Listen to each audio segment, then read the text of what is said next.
I'd like to welcome you all to this webinar that celebrates our best-selling book, Big Questions for Young Minds, Extending Children's Thinking. We're excited that the book's authors, Janis, Strasser, and Mufson Bresson, are with us today to explore how asking high-level questions in your daily interactions with children can encourage children to think about and express more complex ideas. This approach is grounded in Bloom's taxonomy. Just a few notes about our presenters. Janis Strasser is a teacher educator and coordinator of the Master of Education in Curriculum and Learning Early Childhood concentration at William Patterson University in Wayne, New Jersey. She has worked in the field of early childhood for more than 40 years. Mufson Bresson is a technical assistant supervisor for Grow New Jersey Kids, which is New Jersey's statewide quality rating improvement system for early childhood programs. She previously taught in urban public preschool settings for 13 years. Before we get started, I just want to share a few housekeeping details with you. After the presentation, we'll have time for questions. If you have questions you want to ask the presenters, please write them in the question box on the lower left side of your screen. The authors will answer as many as they have time for at the end of the presentation. During the webinar, we'll have 3 simple polls. The polls will pop up on your screen so you can answer them, and then we'll share the results with you. We want to remind you that we do not offer continuing education credits or certificates of completion for our webinars. But the webinar will be recorded, and you'll be notified by email when it's available to view. Thank you again for joining us this afternoon, everyone. Now let's get started. Janis and Lisa, over to you. Hello, everyone. Thank you for joining us today. As Holly previously mentioned, this webinar will focus on content from our new book, Big Questions for Young Minds, Extending Children's Thinking. The book project started in 2015 as a series of articles for teaching young children where we used a revised version of Bloom's taxonomy and made it accessible and relevant to preschoolers. Taking a look at the nuts and bolts, here are some items that we plan to cover today. The why and how of high-level questioning. What is Bloom's taxonomy? Using high-level questions in a few classroom learning centers. We'll dive into the idea of using a featured material in the classroom and how to integrate high-level questions into that activity.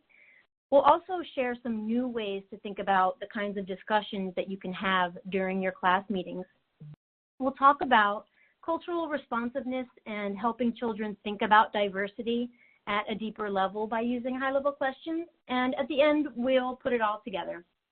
If you can, have some materials for taking notes handy because we'll be asking you to jot a few things down as we process through each section. But first, we would like to get an idea of who you are so that we can better meet your needs. So please take a few seconds to answer this poll and let us know if you work directly with children or if you work with adults who work with children. That is, if you're a trainer, a coach, principal, director, or a teacher educator, or if you work in some other capacity.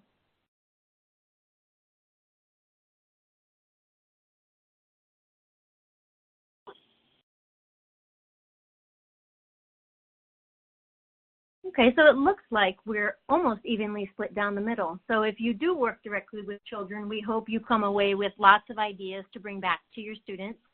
And if you work with adults, we hope that you are inspired to bring back some of these ideas to your teachers as well. Okay, let's get started thinking about questions. What high-level questions are and aren't. A high-level question is never a yes or a no question, like, do you have a brother? It's never a question with an obvious answer, like, what color is that crayon? Or a question with one right answer, like, which one is your sweater? Of course, there's a place and a need for low-level questions.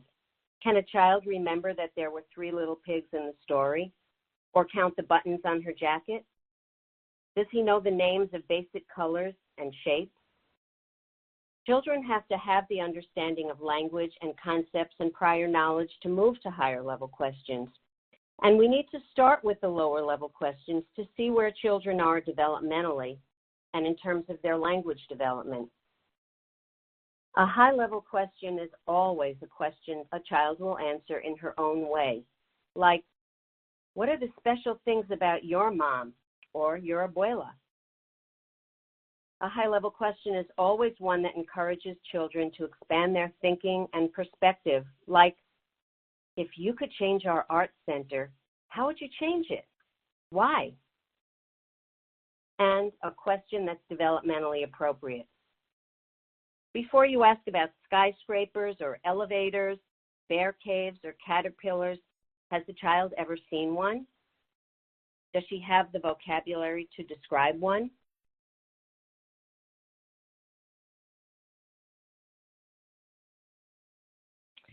Here are the 6 general categories from low to high that we'll be discussing throughout the webinar.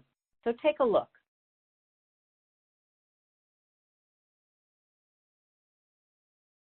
Aside from noticing that they go from one-word right or wrong answers at level 1 to very creative, language-rich questions at level 6, what does this all mean?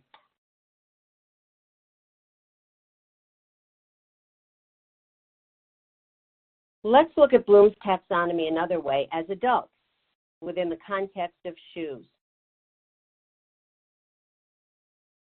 Notice number 1, level 1, remember. What color is this high-heeled shoe? Is the toe pointy or rounded? So notice that at level 1 again, you'll give me a one-word answer, and that answer is either right or it's wrong. At level 2, can you tell me what these shoes look like? So now at level 2, you're the one that chooses what you're going to tell me. Will you tell me that they're pointy, shiny, brown, that they have laces, or that they're made out of leather? At level 3, why do you think these flip-flops are good shoes to wear at the beach? So you can see that at level 3, the question gives you the opportunity to relate it to your home life, your family, your prior experience, and use even more words and phrases than at level 2, and there'll be lots of different kinds of answers. But you need to know about the beach before you can answer that question. At level 4, the analyze level, how are these blue slip-on sneakers the same or different than the shoes that you're wearing? So now you can see that at levels 4 through 6, you really have to think and apply what you know in order to answer the question. You have opportunities to use lots of rich language, and everyone's answer will be different. Level 5, would you buy these red canvas shoes for yourself? Why or why not? And finally, at level 6, write a story about these water sock shoes. Now we get really creative in our answers. Will it be a fantasy, a memoir, a mystery story, a funny poem? What kind of story could you write? Now that we've explored what Bloom's taxonomy looks like in the context of an adult experience, let's see what all of this looks like in a classroom of young children. Take a few seconds and think about 1 or 2 questions that you might ask these children pictured here, and just jot them down. These children are in the art area, and they are using bottle tops of different shapes and sizes and colors and Play-Doh.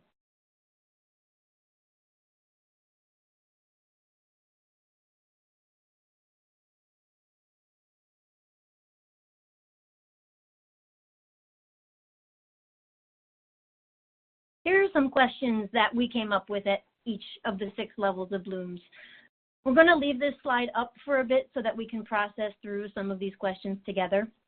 Now, take a look at your question and see if you can place it at the appropriate level. Does your question elicit a 1 or 2 word correct or incorrect answer? Then it's probably at a level 1 or 2. Does it require children to call upon their prior knowledge and experiences? If so, then that's when you're starting to move up into the middle to higher levels? Does it encourage them to think about the material or the process of using it in a different way? Then you could probably place it at one of the higher levels. And you'll notice that each level builds on the experiences and the knowledge of the ones before. So for example, at a level 1, you might ask, what color is this bottle top? What shape is it? And the answers would be, it's green and it's a circle. But then, what if you ask a child to describe the caps, as in level 2? They might say, it's a green circle. Then at level 4, you might ask them to compare and contrast the different types of caps, which then requires them to use all the colors and shapes and sizes that you've previously discussed. So here you can see the important place that these lowest level questions have as children are building content, knowledge, and experiences with materials. But as you can also see, and perhaps the most important to recognize, is that we don't need to stop there.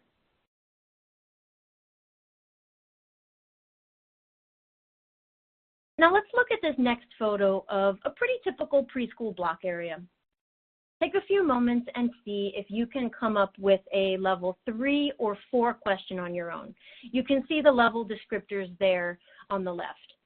The questions can be about the structure itself, about the materials, or maybe about the process of building. You'll see that level 3 is apply, which is explaining why, identifying, dramatizing, where at level 4 is the analyze level, which is compare, contrast, and infer. So just take a couple seconds.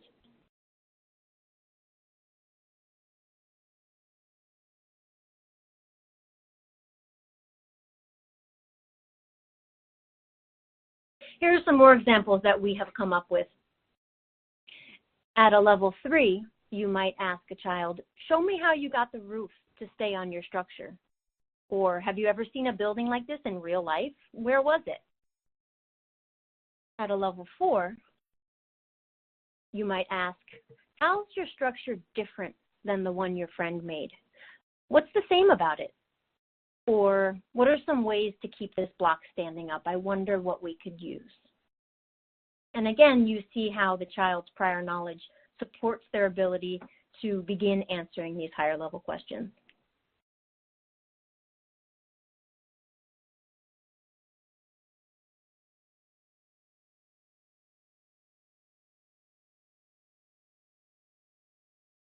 Now, let's shift to thinking about asking questions in a different context, using what I call a featured material. This is one of my favorite chapters in the book because it offers so many opportunities for seeing familiar materials in different and unique ways.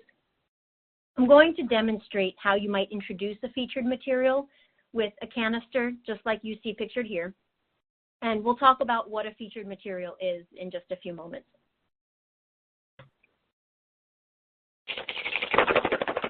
Do you hear that?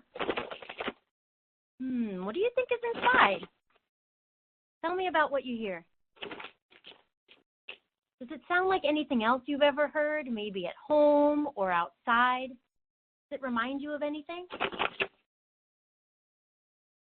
How does it make you feel when I shake it? Does it make you feel kind of a little bit nervous or maybe pretty calm and relaxed? And let's see what happens when I shake it harder. What about if I roll it around and shake it a little bit softer and slower? Do you hear the difference? Anybody have any guesses what's inside?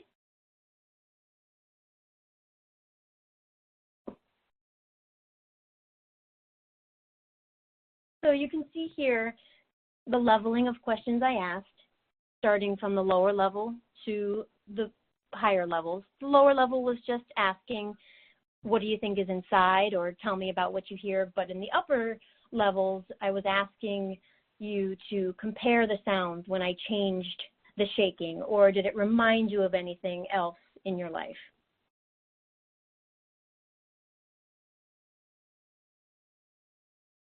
Introducing a featured material is a really fun way to incorporate high-level thinking and focused lines of questioning in a preschool classroom. A featured material should be interesting to the senses. It should be open-ended. It should be able to be used creatively in different ways in many different learning centers. A few materials with these characteristics that you could use are non-breakable mirrors, smooth river stones, maybe a collection of crystals and prisms, maybe some ribbons. All of these examples are open-ended enough that they could be used all over the classroom in various ways. When introducing the material, use the element of surprise to get the kids interested and engaged. You could use a canister like I just did and ask questions. You can pique their interest by reading a book relating to open-ended materials or collections, or you could use a song. For example, you might gather the children and present the canister to the group and sing a song like, is it shiny, is it fluffy, is it red or is it green, is it tiny, is it giant, or maybe somewhere in between. No matter what kind of singing voice you have, if the song is adding mystery and intrigue to the activity, it's going to get them excited to see what's inside and then start exploring the material. This opens up, after you've introduced the material, place it in an interest area and see how your students use it. When you see them engaging with it, ask some questions that encourage them to think deeper about the material and its possibilities. So over the course of a few weeks, move the material around the room to different learning centers and draw attention to all the different ways it's being used. So for example, you see in these two photos, the featured material was non-breakable mirrors, and the children on the left are using them in the science area, and the children on the right are using them in the writing area. Come up with some questions to ask the children in each area.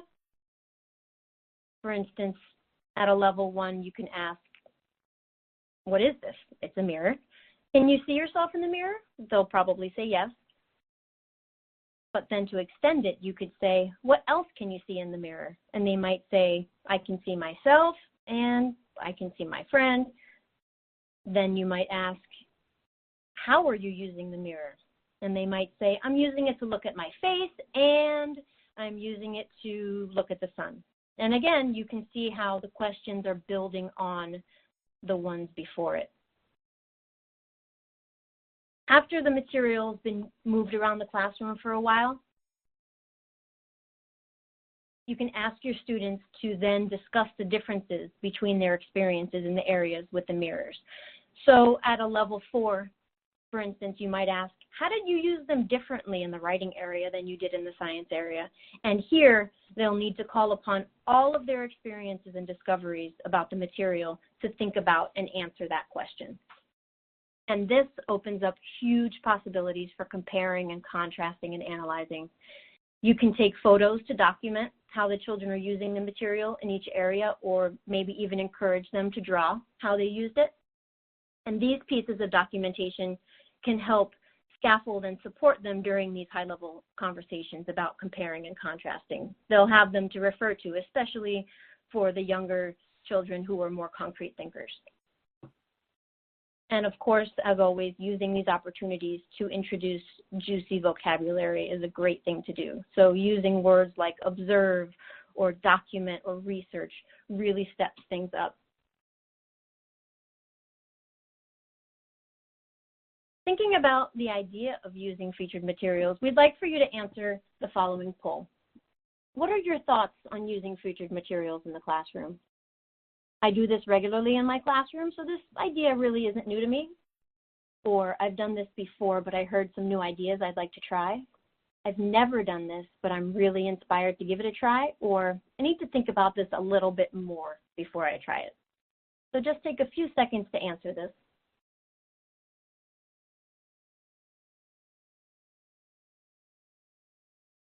We see an overwhelming amount of people have done this in their classrooms with their students, but found some new ideas, which is great.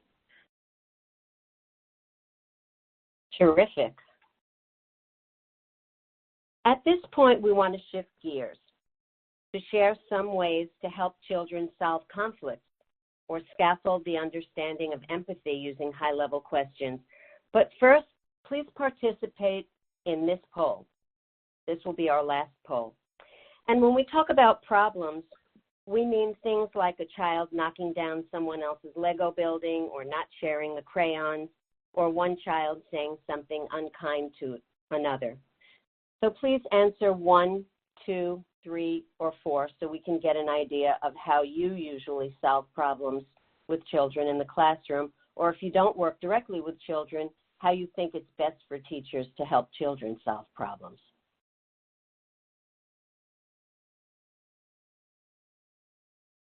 Okay, it looks like almost all of you solve problems in some combination of in the moment and then in small groups and whole groups.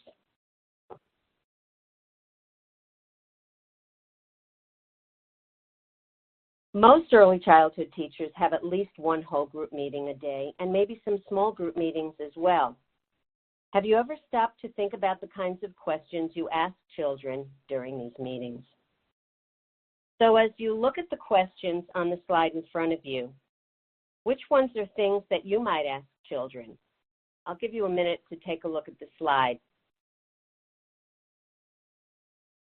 At level 1, again, as in our previous examples, there are one-word right or wrong answers that may support counting or focus on procedural types of things in your daily routine.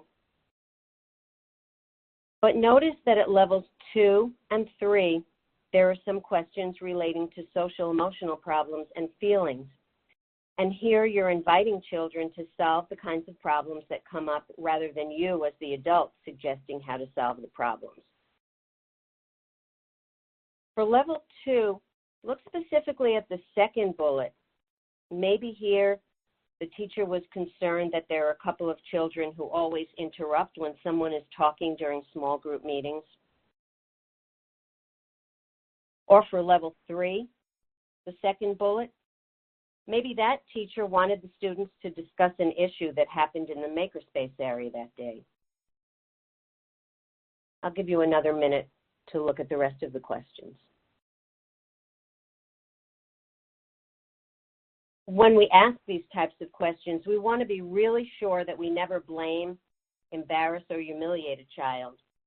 But in a small group or a whole group, children can scaffold understanding of empathy and ways to solve conflicts or classroom problems, even if these questions are too abstract for some children.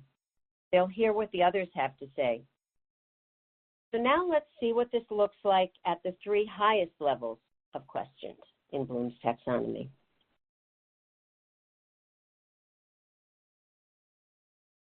So here are some questions at the higher levels. And again, as with the other examples we've shown you throughout the webinar, the higher up you go, the more language, thinking, and diversity of answers you're going to have. I'll give you another moment to look at the sample questions. And again, as in the last slide, you might think that young children can't answer these types of questions, but even if 1 or 2 can in a small group or a large group, it supports the thinking and language development for all of the children. And in this slide, notice in particular the second bullet in level 5 relates empathy to concepts introduced in a picture book. There are so many good children's books that can be used as a starting point for high-level questions about feelings. Also, the first and second bullets in the level 6 questions and how they might relate to problems where a child might have a tantrum or if there's someone in the class that's bullying other children.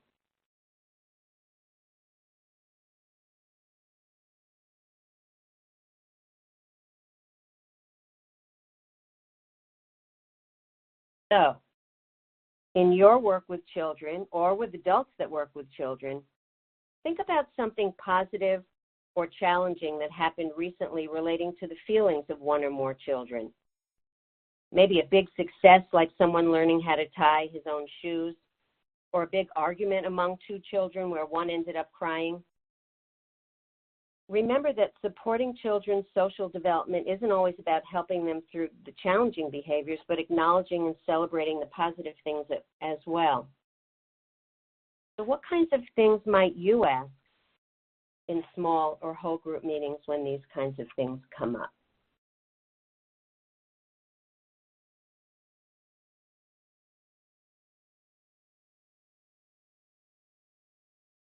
Okay, some things to consider with group problem solving. Often the more common way to problem solve or celebrate the success of one child is one-on-one in the moment of the incident, which still needs to happen, and then things can get brought to the group later. We might say in a whole group class meeting, for example, what kinds of things can we do when we see someone crying? Or, what did you notice today that someone did that made you feel happy or proud for them? Or, what could you do if someone doesn't want to let you play with them in the dramatic play area? You'd be amazed at the answers children give. Of course, it's important to remember, though, that when you talk about a challenging behavior that one child had, never to use the child's name in front of the group, but to talk in general terms, such as, sometimes we get so angry when it's cleanup time, we might feel like crying or stamping our feet. Or, what could we do if we see a friend feeling upset about cleanup time, or if we feel angry that we have to clean up? And I'll give you a minute to notice the rest of the tips on the slide.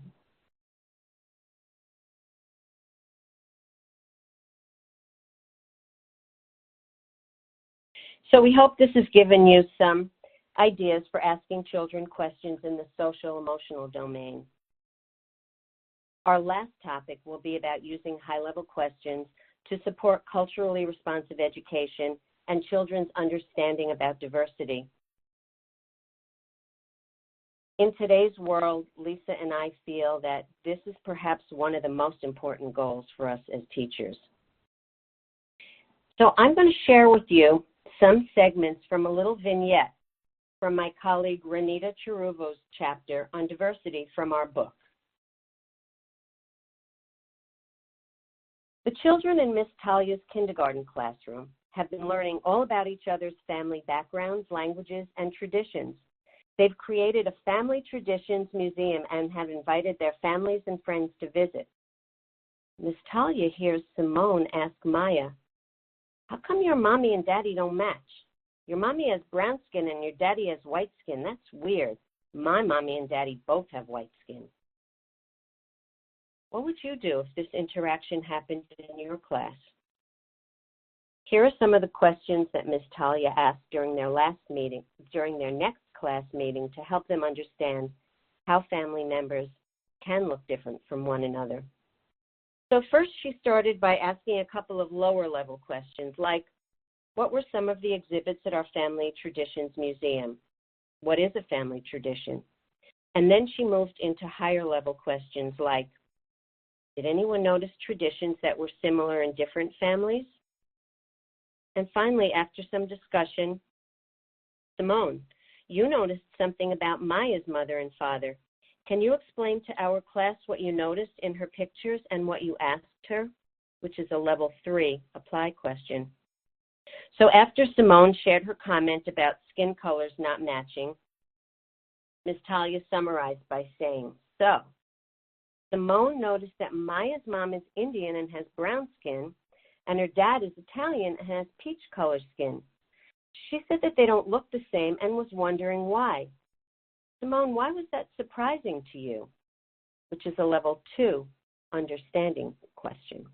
When Simone answered that everyone's skin in her family matches, Ms. Talia brought out a graph and a class book that they had made showing the people in their families, and she asked questions like, what does our graph tell us about families, and in what other ways are families different, which are level 3 and 4 questions. She asked them to each look closely at their family photos and drawings in the class book and in the graph, and to decide if their family members all had the same color skin, which was a level 4 question. After lots more discussion, she said, now let's get back to Simone's question about whether or not families have to have matching skin color. They come to consensus that family members have lots of color skin, even within individual families. So this is just one example of how a skilled teacher used questions at lots of different levels to support helping children through their misconceptions.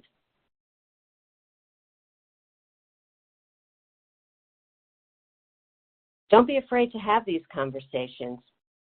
Here are some ideas for you to get started at the various levels for you to engage in discussions about diversity, bias, and stereotypes as part of everything you do with young children.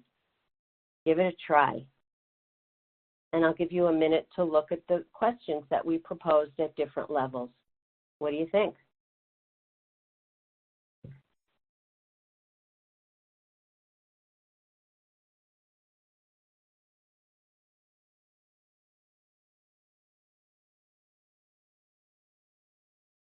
Don't be afraid to have these conversations. The more you do, the more comfortable you'll be.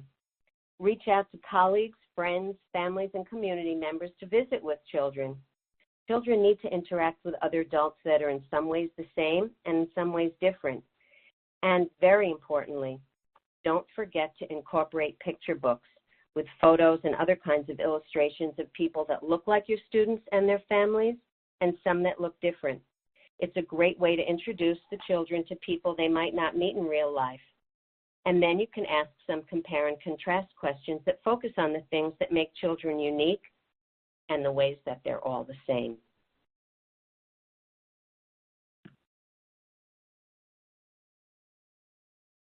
We hope we've given you lots to think about and that you're leaving with just as many questions as you are answers.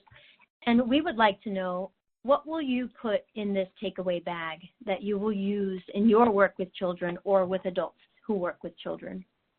This is a level 6 question for you. How will you take what you've heard and create something new with it? Remember, the point of all of this is that no matter which learning center or routine your children are engaged in, or which material they're using, or whatever context of the day might be, the point is that using the right questions for each individual child supports and scaffolds their ability to think and problem solve at higher levels with increasing complexity.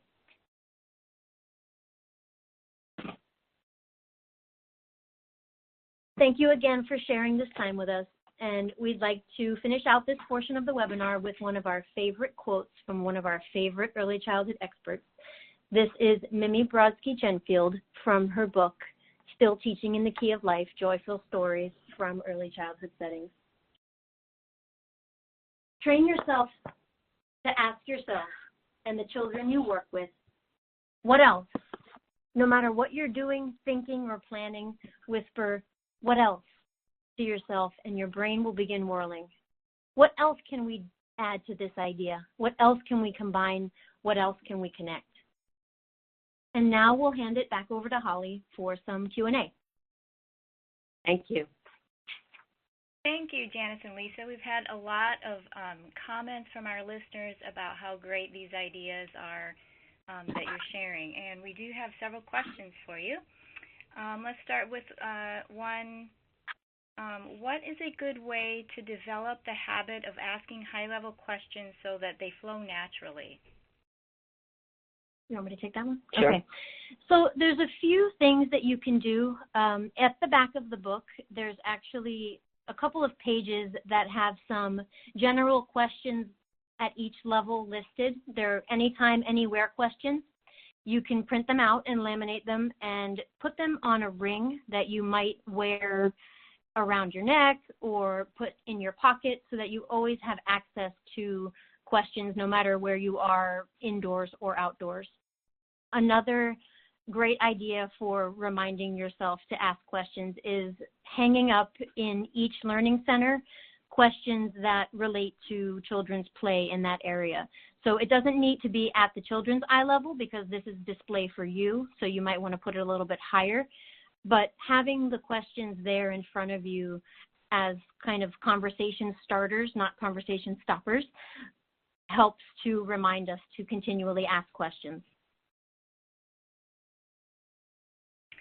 Okay, before I ask another question, I just want to say some of our listeners have also asked the name of your book, and so I'll just repeat that now so people have it. It is Big Questions for Young Minds, Extending Children's Thinking. And now another question we have is, in small or large groups, often there are children who aren't paying attention, or they think the conversation isn't relating to them, and often these are the children who really need to be involved in the conversation. So do you have any ideas, any ways to get those children involved? Don't assume that just because they're wiggling around, especially with those 3-year-olds, that they're not listening and hearing what's being said. Sometimes for the younger children who really aren't ready to sit with a whole group, it's okay for them to be at the sand area sifting sand or sitting at a table quietly and playing with Play-Doh. They are listening. So continue the conversations, and if they're not bothering anyone, respect their developmental level and understand that eventually they'll join in, and even if they're not ready now, they are hearing the things that apply to them. Okay, and what about the child who gets uncomfortable being the center of attention in a group discussion? What would you suggest in that situation? That's a great question. We don't want to have a child be at the center of attention, and that's why if we know that there is a child that does have tantrums or that hits or bites, we don't use their name. We talk in general terms, and often it's a really good way to talk about an issue, a challenging social emotional issue without embarrassing a child, is to use a good children's picture book. And there are and read the book, and then that child won't feel like the center of attention, but that child will be able to relate to the book. There are so many good ones, like Sometimes I'm Bombaloo by Rachel Vale, or The Boy Who Wouldn't Share by Mike Reese, or Bully by Laura Sager, or When Sophie Gets Angry, Really, Really Angry, such a great title, that we can help children understand their behavior and get some better control over their behavior without embarrassing them and making them the center of attention. And another listener wonders, she has some students who are nonverbal. How does this work for them? Okay, I'm going to hand that to Lisa.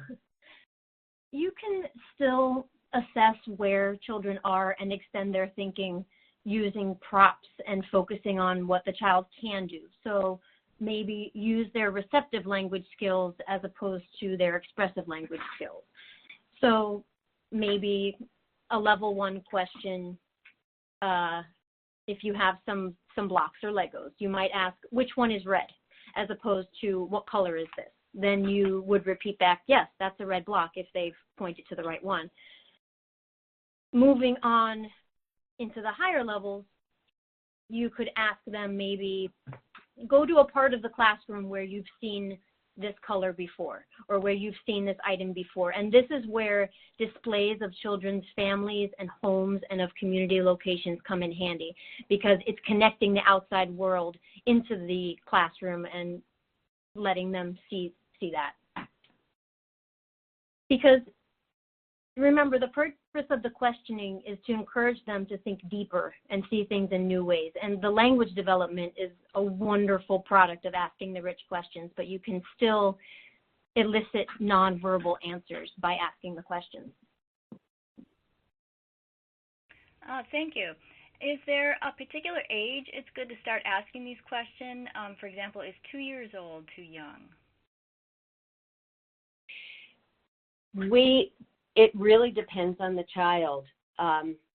We know developmentally that every child is different, although most children go through similar developmental stages. So the most important thing is for us as adults to be good listeners and know where our children are and not get discouraged.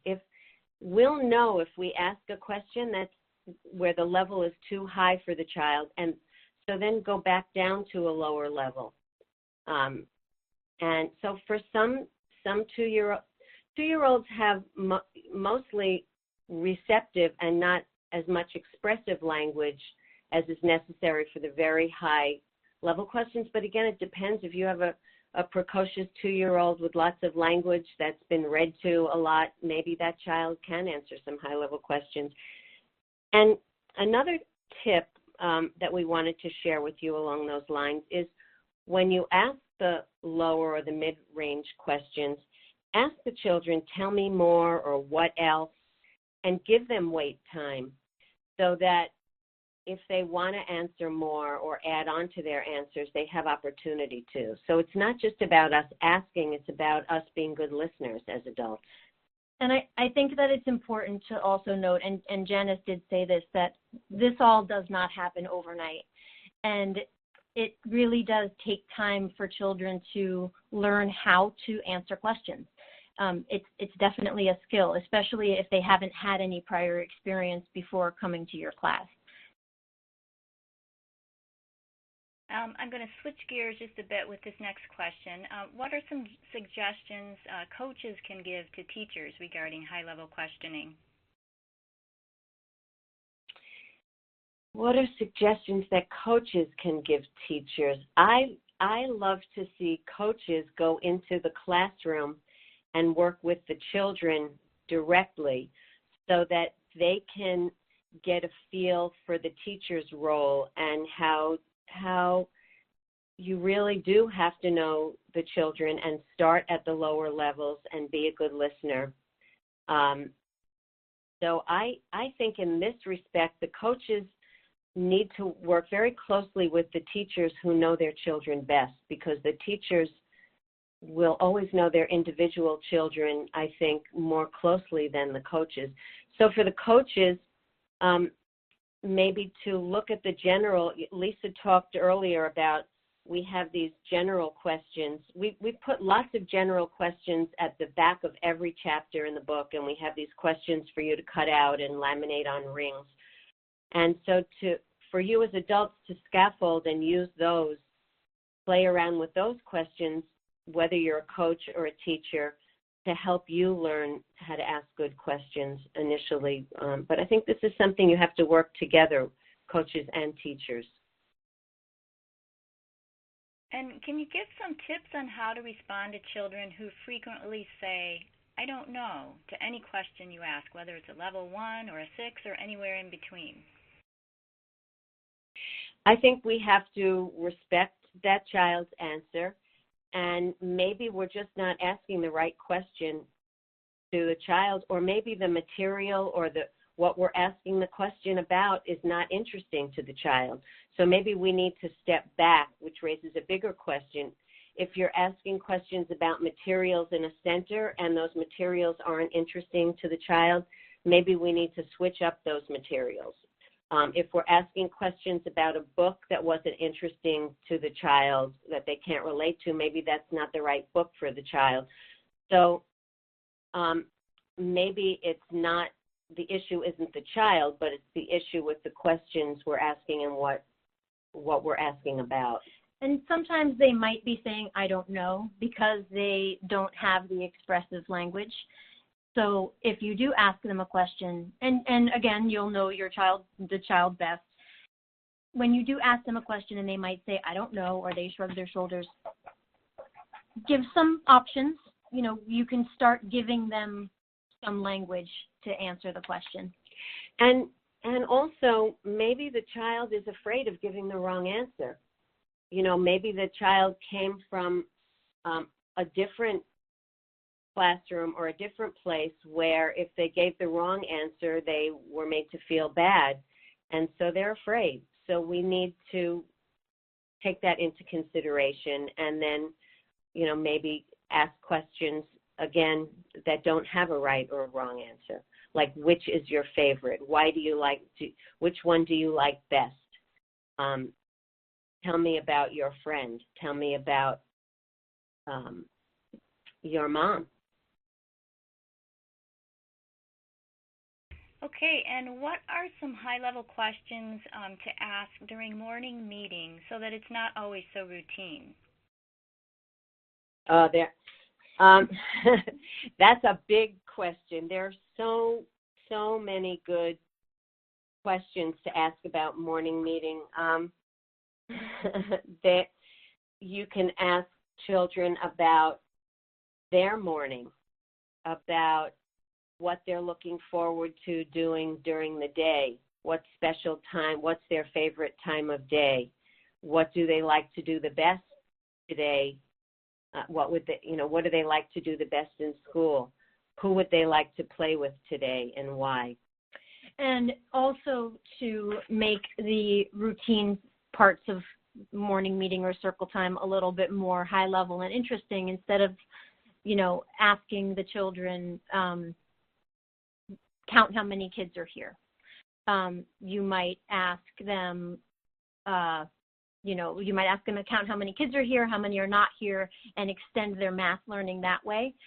Or you might say, for instance, if you use a calendar that has only 1 week represented, then you might say how many more days until the weekend, or how many more days of school. So using small, developmentally appropriate time trackers, like a week-long calendar.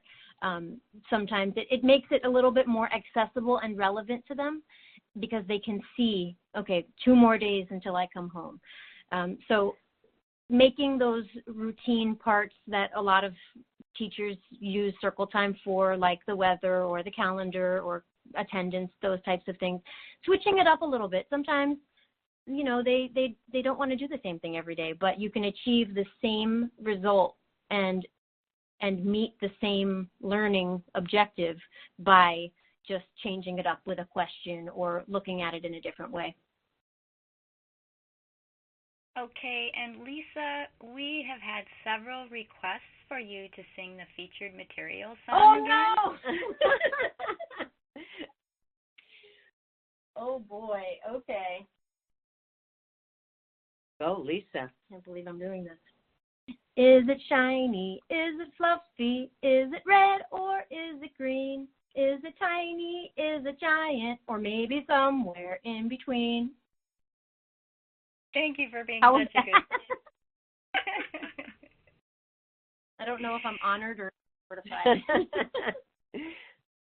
All right, and this brings our webinar to an end. We want to thank Janis and Lisa for all the great ideas and strategies you've given us, and everyone else who listened in for your supportive comments and your questions, and just for being with us. And take care, everybody. Goodbye. Thank you.